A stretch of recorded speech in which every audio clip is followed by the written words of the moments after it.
Brilliant. That's okay. So there's the titles, which I've already told you. We're going to quickly go through NIAID, the U.S. National Institute of Allergies and Infectious Diseases, in 2019 released a document with antibiotic resistance research framework. You're all welcome to take pictures of all my slides. I'll also say that the last slide is going to have my email address. And if you want to just wait and take a picture of that, and I will send you the whole lot, but I don't mean to stop anyone from taking a picture. Okay, so we released it, and not surprisingly, one of the main things we highlighted was non-antibiotic approaches to combat antimicrobial resistance. Okay. And we support it in various ways, which I'll touch on. We do grants, which is most you are most familiar with. We support other funding sources, and I'll touch on those. We have preclinical services, which I'll touch on, and then we have a bacterial and viral bioinformatics resource center. Okay, so for grants, I will just put up these two sites. These are places that if you're interested in funding from the US, for the most part, there are, with a few exceptions, we have small business awards, which do have to be US small businesses, but that's a small fraction of our grants. Most of these funding opportunities, what you'll find, you can apply regardless of where you're from. So I'll just put that up there. So there's a couple other NIAID-supported funding resources. There's the Antibiotic Resistance Leadership Group. That has two PIs. One's at Duke, it's Vance Fowler, and one's Chip Cavers at UCSF. They provide clinical study trial support. They provide clinical isolates and industry consultation. And I will say they're working very closely with us on a clinical trial right now to try to look at reduction of Pseudomonas carriage in CF patients. So they're working with the San Diego group and Hopkins, are where the PIs are from. And then there's also CARB-X, which many of you may know. It's a group that BARDA in the US and we fund, and others fund from around the world, but they get most of their money from BARDA. And they're an antibiotic-resistant bacterial biological accelerator, and you can apply and get money to help to accelerate your project. And they're a very good group. They're centered out of Boston University. So I would encourage you to look at their website and see if what you're interested in doing is appropriate. And same with the ARLG. All right. So our preclinical support, and I will say that, I said at the beginning, we want to have antibiotics. I mean, phage is treated like antibiotics. And so I'm going to talk about our preclinical support services, which were originally set up for antibiotics and antivirals and all sorts of things, but for this crowd, for antibiotics, usually, but now we're trying to have them available for phages. So we have a biopharmaceutical product development service, we have in vitro study services, and we have preclinical models of infectious diseases. And just to sort of emphasize what these are gap filling. They're not intended to take a product to licensure, but if you have a particular gap that you can't fill, we can help you fill it. And the eligibility is there. You can see that for these, you don't need to have NIH funding. You don't have to be a US company. You do have to submit a request. So I will emphasize that we pay contractors to do work for you. We don't charge you for that, but there is a request process, and we don't support every request, but in general, we look at things you might imagine. We look at whether you have a good plan for, a good plan to develop your product for licensure. Okay. So this is sort of a high level.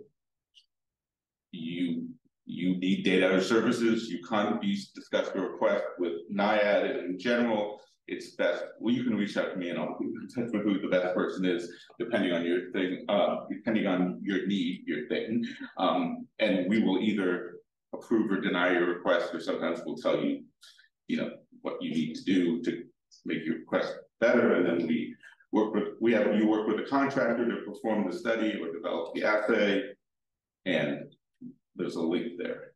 Okay. So for the biopharmaceutical product development, we do product development planning and evaluation. We can help you develop assay development and product release testing. We can help you with all sorts of things that we've discussed already that are listed on this slide. And we can also, we can help you develop a product development plan, which can help you focus your efforts to develop a product. And in addition, can help convince people, investors, that maybe you know what you're talking about, or that it's worth investing. So I'm not going to talk very much about the in vitro testing. We haven't really done much for phage yet. We could. We have the capabilities. We have contractors with really extensive libraries of strains, so we can help you to ensure that you get the kind of coverage you want. And traditionally, we do this to help people who are developing traditional antibiotics with determining MICs and MIC90s, and we have contractors who have the capability to do phage testing, but they haven't done it yet. Okay, so now I'm going to talk about what we've mainly done with phage companies. Is we have animal models. So we have 24-hour mouse thigh and lung models, which I assume many of you are familiar with. We have a 120-hour Pseudomonas aeruginosa mouse lung model. We have mouse bacteremia and periodontis models. And if you're not wonderful like Martha and develop your own UTI model, we can also help you with UTI models. And, we have contractors who are really good, and they have a wide variety of strains which they can put in this model. And we can also write contracts to have them try to put a strain that you're particularly interested in the model. And bottom there are listed some of the companies that have done that, that have worked for us. So, we have the usual model parameters that sort of been talked about. The impact of the immune system, the length of the infection model, endpoints, which are usually survival of CFU reduction, combinations with antibiotics, and then, of course, we can measure phage parameters, which include cocktails versus single phages, dosing routes, dosing schedules, phage kinetics and distribution, all the things that I think, as I was talking about earlier, we need to understand better, in my mind, to get to the place where antibiotics are being treated like phages, which I really think strongly is what we should want to be, because we need to get the rigorous testing so that it will, I think it will reduce the skepticism that I think is being broken down, but there still is a lot of skepticism when you talk to certain doctors, medical doctors. All right, so this is just some sample data. This is with colistin, which is an antibiotic. But I think you can see here, this is the thigh infection model, what we call the 24-hour model, or maybe it should be called the 26-hour model. And you can see that there's, if you look on the yes, if you look where the cursor is, so if you infect the animals in the thigh with Pseudomonas 2 hours post-infection, you can see that there's roughly 10 to the 5th CFUs. If you don't treat them with vehicle, you'll come back and find roughly 90 CFUs. And what you see there is increasing concentrations of colistin that was dosed at, I believe, 2 and 8 hours. Yes, 2 and 8 hours, and increasing concentrations. And what you can see is that in the side infection model, the 2 lower doses basically do nothing. The 20 mg per kg dose keeps you pretty much at stasis, and the highest dose actually gives you a reduction. And you can imagine doing this with a phage. Then there's a lung infection model, and it's basically the same set of data. You get robust growth in the absence of, in the presence of vehicle, and in this case, you need a higher dose of colistin to see the CFU reduction. And here's the example of our Pseudomonas lung infection model. And this is actually with someone's product. I'm not going to tell you what it is because we do protect the IP of people, and we don't tell what compound it is. But what you can see here is that if you give the mice saline, they all die within 36 hours of the infection. If you give them a high dose of meropenem, you can get, well, in this case, you get around 75% survival. And this was a compound which, you know, worked, but not as well as you might like. But as you can see, if you increase the dose of the company's product, the lowest dose, you maybe see a slight bump in the time of survival. The next dose, you get no survivors, but the animals do live longer. And then at the highest dose, you get up to around 40% survival, and the animals that do perish live longer. But so, I mean, you can imagine easily that if you had a phage, you could get the same sort of data, and hopefully you get a little better data than this. But, you know, that's the kind of questions you can ask. So this is just a slide giving you the links to where you can go and get the email address to send if you're interested in any of these things. And the last thing I'll talk about is our bacterial and viral informatics resource center. So it was recently merged. The phage one used to be called Patrick. I don't know how many people have used it, but it's combined these, and you can basically go on the website. There's a place where you look for phages, and this is probably, I should have updated it, but as of roughly 7 months ago, this is what was in their, 28,000 genomes, 33,000 sequences, over 3 million features, and you can read all that. So there's a lot of information in there, and there's our contractors will help you use the tools in a secure workspace to do a variety of things. So the idea is that you can do it more or less on your own, and you can get help from our contractors with things that you can't do. And you know, if you're interested, you should go there, and there's people to contact if you need help with anything. But this is designed to be a resource for the community. And then this is just sort of an overview of the metadata that's there. Where the host, isolation country, collection year. And this is the slide you can all take a picture of if you want. I will send it to you. I will also tell you that if your picture doesn't come out, which never happens anymore because people don't film anymore, but you can also look up people's names by Googling NIAID directory and plugging their name in, and you'll get there. If your program officer is supported. Anyways, I'm happy to take questions.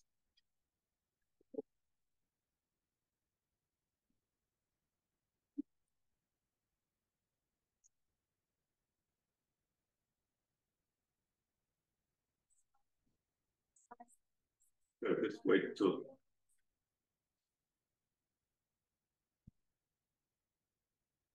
and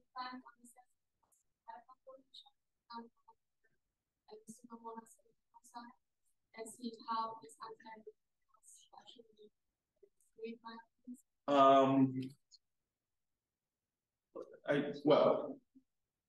I don't think, well, at some level, we would probably do that if someone came to us and said, we want to do this. We would then talk to our contractors to see if they had that capability. We're probably not gonna, so when we do our contracts, it's most of the time is in response to someone coming to us and saying, I have this product, can you do this assay for us? So if we get a lot of people who are saying, can you do biofilm assays, then we'll probably go out to the contract pool and try to find out who could do that and whether they could develop the assay. For the most part, we don't go around developing assays until there's a clear demand from people who are trying to develop products for that. That makes sense. Sorry. Thank you. So there's a question down here and then up there. Oh, sorry, John. Thanks, Joe. Can you tell me, do you feel or do you think there's a conversation about whether medicines is the right framework? Whether what? Medicines is the right regulatory framework. And if you look at other precision therapies like T cells, they don't go on a medicines framework. Is everyone fully resolved in FDA that is exactly the right and only framework for phages? Well, that's a hard question. I mean, well, one thing I should say that the people from the FDA always say that I don't speak for the FDA, that they don't speak for the FDA. So I certainly am not going to speak for the FDA. I do periodically have beers with people from the FDA, and I get maybe more candid views than others do. I mean, I think I really like the people at the FDA, and I think the people in phage who do phage regulation are very open-minded in the way that they should be. And, you know, I think, for example, you know, the question of sort of, so, you know, like adaptive phage therapy, for example, they're one of the big components of this, you know, phage bank idea. And, you know, one of the questions is, okay, so let's say you did a clinical trial with the phage bank as your medicine. And you know, you could have 100 phages in your phage bank, and your clinical trial could only involve 50 of them. So, and the other ones are there because they have the same in vitro properties, and by genomics, they don't look like they do anything evil, for lack of a better term. So then are you basically approving those other 50 phages and ones that they add later without any real clinical data? So I don't know if that's answering your questions, but you know, I mean, for example, you look at those cancer therapies where you get treated by a procedure that gets your own immune system to attack your tumor. Now, that's a procedure that they've tested, but what you're actually getting, if you're unfortunate enough to get cancer and be getting that treatment, what a person is getting is, well, we did the same method, and that method came up with a successful therapy for enough people that we thought it worked. So I don't know if that's what you're asking. I mean, I think it's an active debate, and I was just curious where you think you are there. Yeah. I mean, I think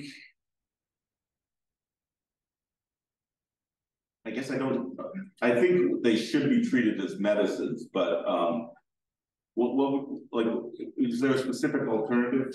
Well, I mean, if you look at CAR T therapy, which is the one you just mentioned, or take it even further to the bone marrow transplantation or specific gene therapy, these are precision medicines. Right. Many would argue that the great advantage of phage therapy is its precision. Right. So are you throwing out precision in pursuit of an existing regulatory framework because it's easy. We understand medicines as a regulatory concept. So let's just shove a square peg in a round hole. Yeah, I think the FDA is and should consider, for example, the APT model where you're, but I think we need more data to understand, you know, how likely is it that if you add one more phage to the Acinetobacter library because there's a new strain that's out there that's resistant, that this phage can kill that other phages couldn't? Well, do we have good enough in vitro assays that we're like confident that when we know that worked, that new phage is actually going to work clinically on that isolate, right? Yeah, I mean, but that's how CAR-Ts work. Yeah, and they're regulated product. Yeah, so I think there is a. In the interest of time, Yep. if the Sorry. coffee. I'm here. Coffee, yeah, one last one. I got a really quick question. Sure. Does it have to be a human health problem, or what about veterinary animals? I would say, in general, we would have to have a real discussion about. In general, we wouldn't do that. Having said that, we do use our preclinical services to address what we consider to be important scientific questions. It's not just for product development. And the person who asked the question about biodefense, there are times when we do write contracts because we decided we wanted to do something that would be good for the community, get a data set. Like, for example, that colistin data I showed you, that was partly, we wanted to put that data out there to tell people, if you're doing thigh and lung models, you should be able to get this with colistin. And that wasn't because we were trying to develop colistin. So I guess if there was a animal model question that you were asking in the course of an agricultural question that we felt might be a broad, we can talk about this also more, but if you give me a few more beers, then maybe that. Great. All right. Thank you very much.